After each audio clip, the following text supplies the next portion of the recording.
Your apartment is closer to the airport. My sister texted at 11 p.m. I'm dropping off my 4 kids for 2 weeks. My husband surprised me with Bora Bora. I wrote back. I'm not home, she replied. Mom has your spare key. She's letting us in.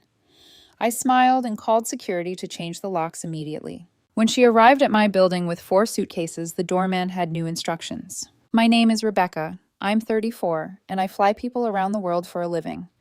On paper, I'm the success story of my family.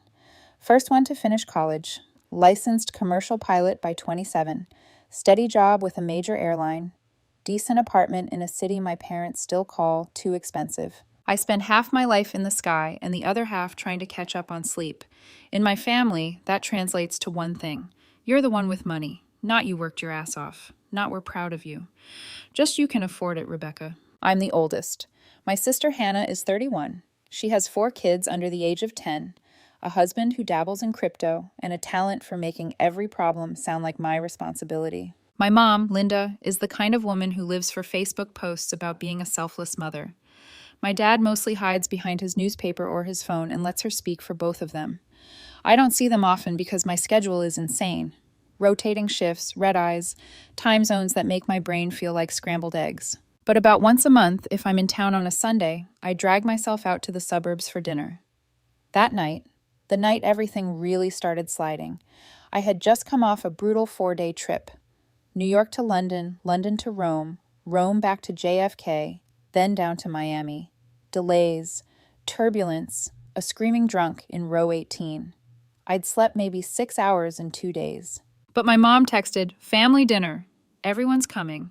Don't disappoint your nieces." So I went. I walked into the house and was hit with the usual wall of noise, cartoon channel blaring, kids running in socks on hardwood floors, my mom yelling from the kitchen about potatoes. "Rebecca," she called without turning around. "You're late." "I just landed," I said, dropping my overnight bag by the door.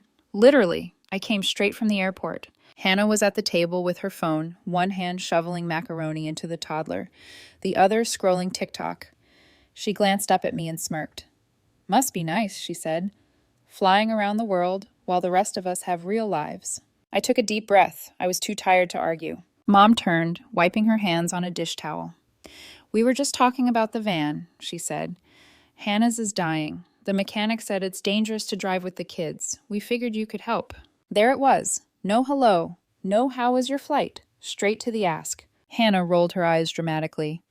"Yeah, we figured. Because apparently Luke and I are supposed to conjure 10 grand out of thin air. And you're single, no kids. You've got that pilot money." I looked at my dad. He kept his eyes on the game, playing quietly on the TV in the corner. "I just paid off my own car," I said, "and my student loans. I'm still catching up." Mom gave me that tight smile she uses right before she says something that will stick in your brain for months. "Oh, please, Rebecca. You make more in a month than your father ever did at your age. Family helps family. You don't want your nieces riding around in a death trap, do you?" That sentence sat in my chest like a brick. Family helps family, meaning you help us. I sat down at the table, already feeling that old, familiar mix of guilt and anger rolling in my stomach. I didn't know it then, but that was the first little crack before everything blew up. Hannah didn't always have 4 kids in a broken van. When we were younger, she was the princess. Not in a bratty way at first, just protected. I was the one mowing lawns at 14, bagging groceries at 16, saving for flight school because my parents made it clear they weren't paying for anything that expensive and risky. "You want to fly planes," my dad said once. "Then you better figure out how to get off the ground on your own." So I did. I worked every spare hour, studied, took out loans that made my head spin, and spent years bouncing between crappy apartments and crash pads with 3 other pilots just to make it through training. Meanwhile, Hannah bounced between majors and boyfriends and gap years. When she got pregnant at 23, my parents panicked for about a week. Then they pivoted. Babies are blessings. My mom decided we'll figure it out. By we, she meant me. It started small. Hannah called me crying because her rent was past due and the baby formula was expensive. Just this once, Rach, I swear. I wired her $600 I didn't really have. Then the power bill. Then the security deposit for a bigger place. Then emergency dental work for the toddler. Every time there was a reason. Every time my mom called right after. "You know they're struggling," she'd say. "You don't understand how hard it is with kids. You're lucky you get to travel." Lucky. That word always tasted bitter. By the time Hannah had her third kid, I'd lost count of how many times I'd stepped in. I paid off one of their credit cards after she ugly cried on the phone about late fees. I co-signed a loan for the minivan they eventually destroyed. I used my employee benefits to book them cheap flights to Disney for the kids' memories, even though I couldn't remember the last time I'd taken a real vacation myself. Every time I tried to set a boundary, it turned into a family referendum on my character. One Christmas, I said no to buying an iPad from Santa. Hannah's face crumpled. You're seriously going to make me tell my kids Santa couldn't afford it? My mom jumped in.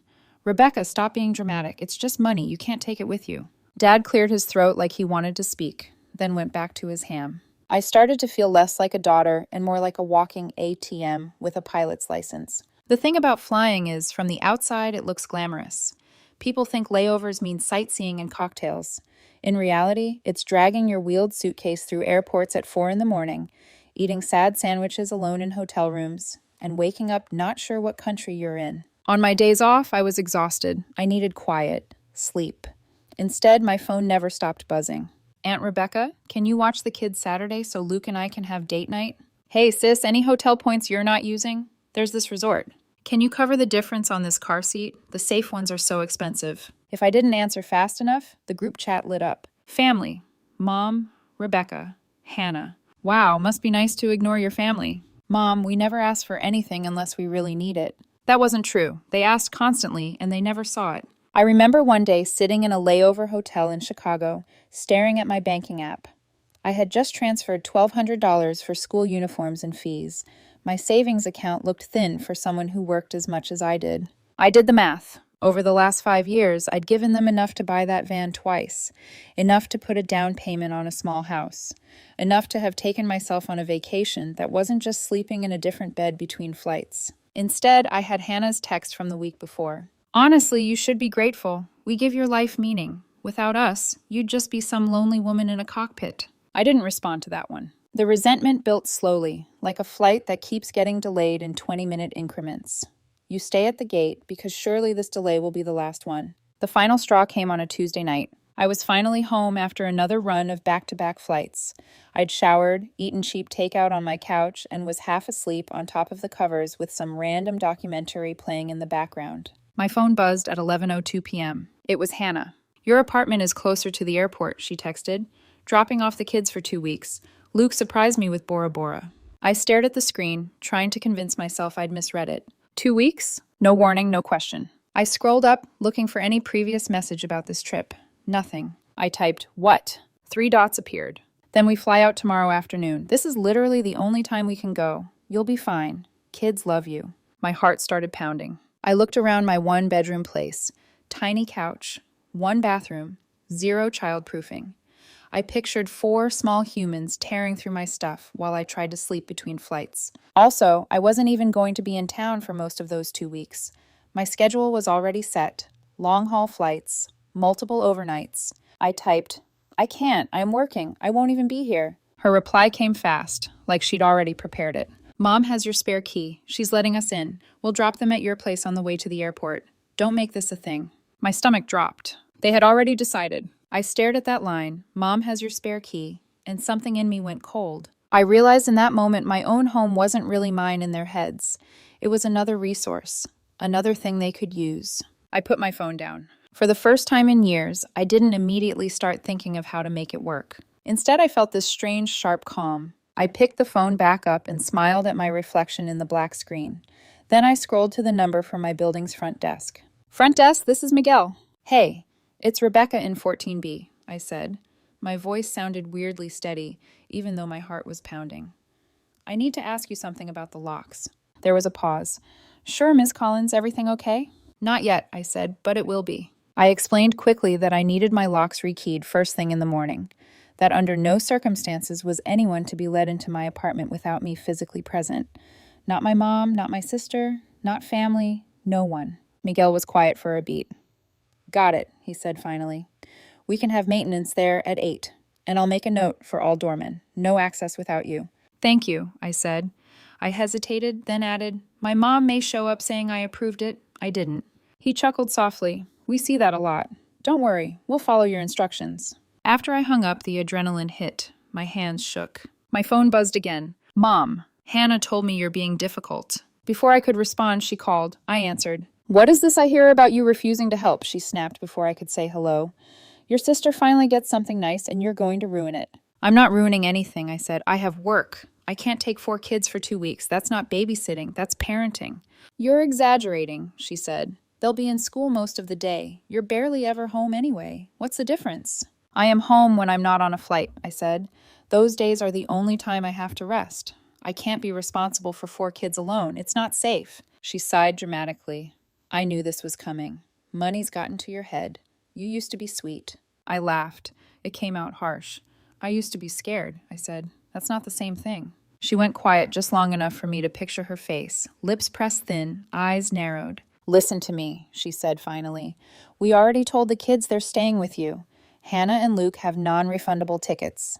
There is no backup plan, so you will stop this nonsense, and you will be at your apartment tomorrow, and you will open the door. No, I said. The silence on the line was deafening. What did you say? She whispered. I said no, I repeated. You don't get to volunteer me for free childcare without asking. You don't get to wave family around like a contract. I didn't agree to this. You ungrateful little... She cut herself off. After everything we've done for you, everything you've done for me, she barreled on. We supported your dream. We watched you chase the sky. I could hear the air quotes. We didn't ask you to pay us back, and now that your sister needs you, you slam the door in her face. I've given Hannah over $20,000 in the last 5 years, I said. My voice was shaking now, but I kept going. I have the transfers saved. Rent, bills, van, credit cards. I've taken shifts off to babysit so you and Dad could go on cruises. I've used my flight benefits to send you on vacations I couldn't afford for myself. That's different, she snapped. That's what family does. You didn't have to. You made it very clear I did, I said. Every time I hesitated, you called me selfish. You cried. You said the kids would go without food, without school, without Christmas. Do you even hear yourself? She went silent again. For once, I said, I'm saying no before you back me into a corner. I'm not your emergency fund. I'm not your free nanny. And I'm changing my locks tomorrow. You wouldn't dare, she hissed. Consider this your notice, I said. If you show up at my building with those kids in suitcases, they will not be allowed upstairs. If you leave them there anyway, I will call CPS. Not because I want to hurt you, but because leaving 4 kids in a lobby is neglect. You're threatening me with the government? Her voice went high, hysterical. Over family? I'm protecting myself, I said. And honestly, I'm protecting your kids from your entitlement. She gasped. I hope you enjoy your empty life, Rebecca. When we're gone, you'll regret this. The line went dead. I sat there in the dark, phone still pressed to my ear, shaking. Then I pictured my tiny apartment, the walls I paid for, the bed I barely slept in, the years of lost time and money I would never get back, and I let the guilt pass. The next day, maintenance changed my lock at 8 sharp. At 10:30, as I was coming back from grabbing coffee, I saw them. Hannah, Luke, my mom, 4 kids, 6 suitcases. They were standing in the lobby in front of Miguel's desk. Hannah's arms were flailing as she yelled. The kids were already whining. My mom was pointing dramatically at the ceiling. Miguel spotted me first. His eyes widened just a little, then flicked in their direction. Rebecca. Hannah whirled around. Tell your little guard dog to let us up. He's saying you changed instructions. I did, I said. Her mouth fell open. What is this? Some kind of performance? Mom demanded. Do you want the whole building to see what a cold person you've become? Luke stayed quiet, eyes shifting between us, like a nervous spectator. You were told no, I said. My voice echoed in the marble lobby. You decided that didn't matter. You tried to use a key I gave Mom for emergencies, Hannah cried. This is an emergency. Do you know how much these tickets cost? We already checked out of the house. The kids are excited. You can't do this to us. I felt everyone's eyes on us. The receptionist, a couple in gym clothes, a delivery guy holding an armful of packages. 2 weeks of free childcare is not an emergency, I said. It's a favor, and I didn't agree to it. Mom stepped forward, eyes blazing. You are shaming your family in public. You put us here, I said quietly. You did this. I pulled out my phone and opened my banking app. My hands were shaking as I scrolled through the transfers. Hannah Collins, over and over. This is the last 5 years, I said. Rent, bills, car, vacations, uniforms. You've treated me like a bank with no security questions. That ends today. She glanced at the screen, then scoffed. So what, you want a medal? No, I said. I want you to stop acting like you're entitled to my life. My mom laughed, high and bitter. Listen to her. Ms. Pilot thinks she's better than the rest of us. No, I said. I think I'm equal. That's what bothers you. I turned to Miguel. They're not on my guest list. Please don't let them upstairs. He nodded. Of course, Ms. Collins. Hannah stared at me like she didn't recognize me. You're choosing money over your own nieces and nephews, she whispered. I looked at the kids. One was picking at a shoelace. Another looked like she might cry from the tension. I'm choosing my sanity, I said, and I'm choosing not to be used anymore. You are their parents, not me. Mom shook her head, eyes glossy with angry tears. You're dead to me, she spat. I nodded once. Okay. They stormed out, dragging suitcases and kids behind them. The lobby went quiet, like someone had depressurized the cabin all at once. It hurt. There's no point pretending it didn't. But underneath the hurt was something else. Relief. They went to Bora Bora anyway. I found out via Instagram.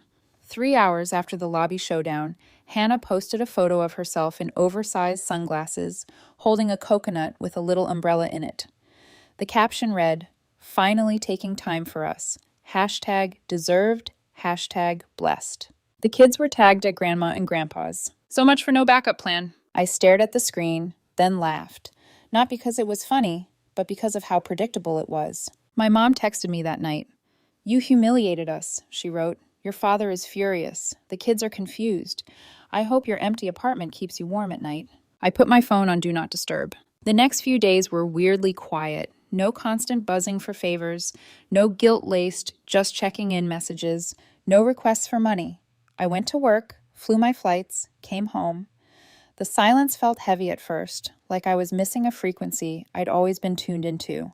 Then it started to feel good. I had my first full day off with nothing to do but exist. I slept in. I made actual breakfast instead of airport food. I sat on my balcony with coffee and no one yelling my name. I booked a massage on a whim. When the receptionist told me the price, I flinched automatically, already converting it into, that's half a utility bill for Hannah. Then I stopped. It was my money, from my job, for my body, which was constantly jet-lagged and sore. Yeah, I said, that's fine. Afterward, my shoulders felt lighter. So did something in my chest. The smear campaign started small. A cousin I hadn't spoken to in years DM'd me. Hey, what happened with your mom? She posted something kind of vague. I checked Facebook. My mom had written one of those long martyrdom posts. Some of us give everything for our children and receive nothing but cruelty in return, she wrote. Imagine raising a daughter who values money over her own family. Pray for my heart. Hundreds of likes. Dozens of comments. You're such a good mom. Stay strong. God sees everything. She didn't tag me, but she didn't need to. Everyone knew. For a second, the shame burned hot. A part of me wanted to write a novel-length comment listing every dollar, every sacrifice, every way they'd use me. Instead, I closed the app. If there's one thing flying taught me, it's that you can't control the weather, only your response. Over the next few weeks, other things surfaced. My aunt called me in secret. For what it's worth, she said, I heard what happened. Your mom made it sound like you dumped 4 kids on the sidewalk, but then she let slip that she and your dad watched them anyway. She paused. You know, she's been bragging for years that Rebecca will take care of us when we're old, right? I figured, I said. You did the right thing, she said quietly. I wish I'd done it sooner with my own kids. We talked longer than we had in years. By the end of the call, she admitted she'd been slipping her own adult son money for years and felt trapped. Seeing you say no, she said, it made me think maybe I'm allowed to stop too. I started therapy. I'd been meaning to for ages, always telling myself I'd do it when my schedule calmed down, which was a joke. I found a therapist who worked online between flights. The first session, I told her about the van, the money, the lobby scene, the Bora Bora trip. She leaned back and said, you know this is parentification, right? They've been treating you like a third parent and financial safety net since you were a teenager. I shrugged. Isn't that just being the oldest? No, she said. It's being exploited. She gave me words I hadn't had. Boundaries, enmeshment, financial abuse. It felt dramatic at first. Then the pieces clicked. At home, small changes added up. I canceled the automatic transfer I'd set up to Hannah every month, just in case.